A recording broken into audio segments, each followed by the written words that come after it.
are Team HEATWAVE.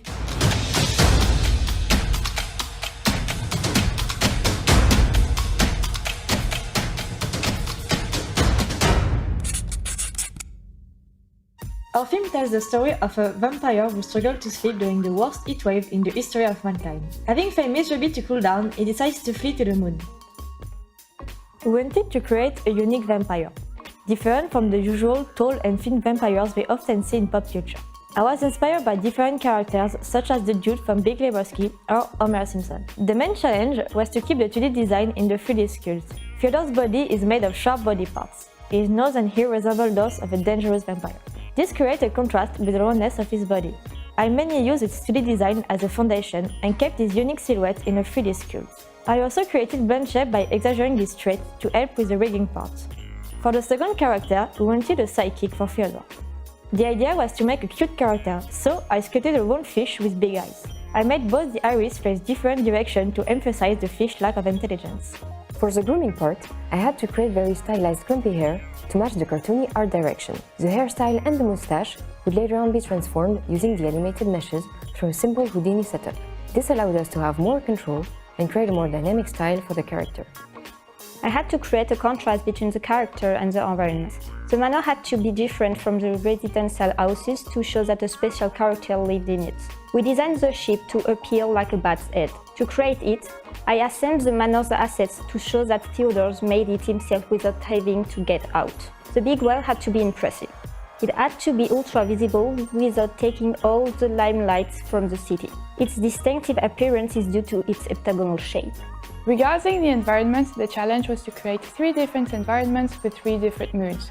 The first environment that reflects the character's attitude is inside his house. Regarding the outside, we wanted to create a stereotypical residential neighborhood with identical houses to create a contrast with Fyodor's house. Finally, for Las Vampas, we wanted to create a city in the middle of nowhere on the dark side of the moon to create contrast with the Earth. Since the most important element of the city is the big wheel, I built the city around it to make sure it would be the center of attention. The interior of the manor is very dark and dusty. The room is lit by natural sunlight. Firstly, I created the sun rays in Houdini to have an idea of the light direction. Then, we recreated them in Nuke to make them more impressive.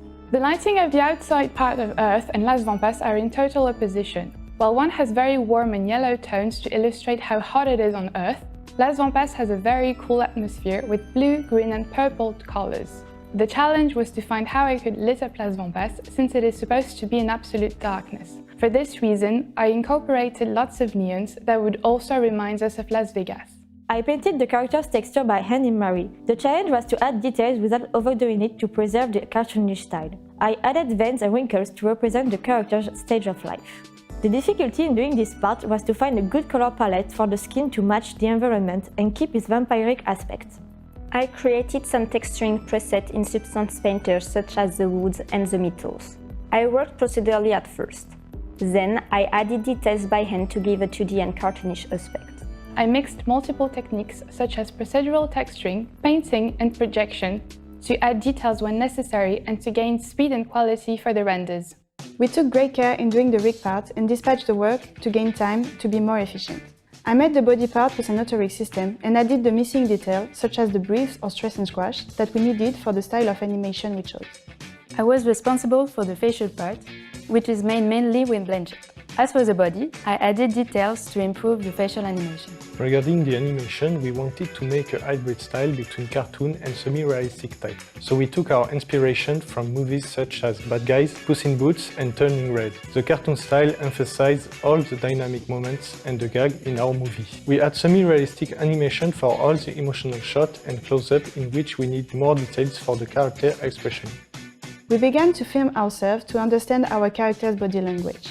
But we soon realized that the timing and the gesture wasn't cartoony enough. So we made several 2D references and created iterations to find the funniest action.